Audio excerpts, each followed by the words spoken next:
That's one of the most famous and recognizable opening credits in TV history. Law & Order first debuted on NBC on September 13, 1990. Before it went off the air in 2010, it ran for 20 seasons with 456 episodes, including 4 American spin-offs and a movie.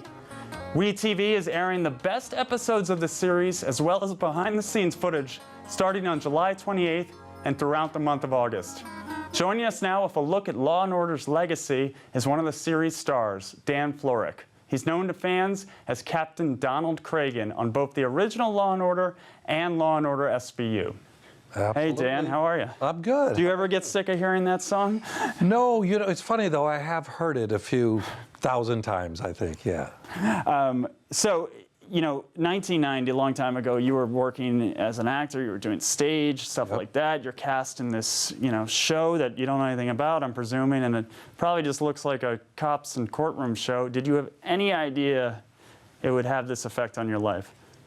Well, no, I had no idea about the effect on the life, but what I will say is, having done a lot of theater, I would see scripts for TV and such, and I didn't respond to them, but this one to me was different.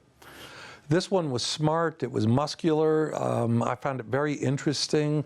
It didn't take the audience, you know, for credit. I mean, they credited you with an intelligence, you know, but it had a slow start.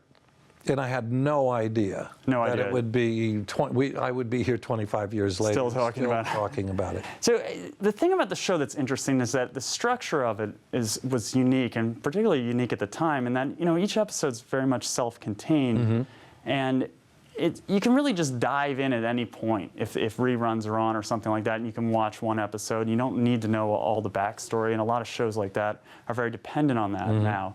So do you think that's one of the driving forces behind the success? I think it is. I think it was a great idea. In fact, you know, you'd have the first half and the second half. Right, and that too. You and there would be like the A storyline, and then there was like a B and a C storyline. But each one was self-contained. So, right, you could pop it in anytime, see it, but the more you know of it, they reference each other. Right. You know what I mean? And you get more information about family. But you won't be completely lost. No. You know, another aspect of this show is that as an actor, you know, compared to some of these other shows, especially police shows like The Wire or True Detective, popular ones, Law & Order never spent as much time about the at-home life of the character. There wasn't as much dwelling on their personal lives and what they were doing away from work. I guess that changed a little bit over time, but as an actor, did that make it harder for you to find your character? Well, it was a different challenge. You know what I mean? They would tell you certain things, and again, it might be something very simple. It might be that I drank tea instead of coffee, and that would speak something to me, you know, that I was a sports fan, a baseball fan. You would just find certain things, or that I never had children. You know what I mean? And so you would just see things a different way. And as you watch the shows over all these years, you actually do learn quite a bit about the people without actually going home with them. I remember an early episode where we had to go talk to Michael Moriarty's character, right? Ben Stone. He came to the door and knocked, and you could hear music, and when he opened the door, he had a saxophone. And so, you know what I mean? I went, I didn't know Ben Stone played the sax.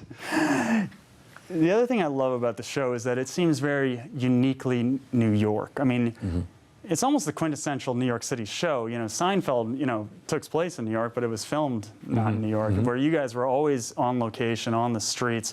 How important is New York to sort of the fabric of the show? Well, I think it's very important, and in fact, I was just talking about this.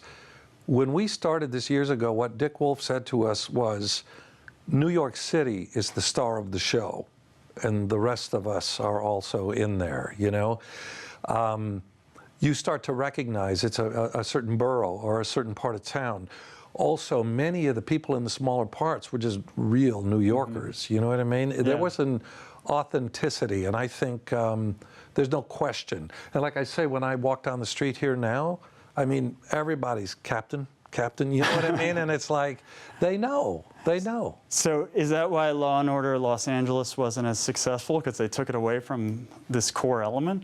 Well, You know, I don't know much about that part of the business, but I do think that was problematic, I would say, because, you know, the grit and grime and everything, it's not quite the same when you're driving along the beach by the palm trees, not. you know.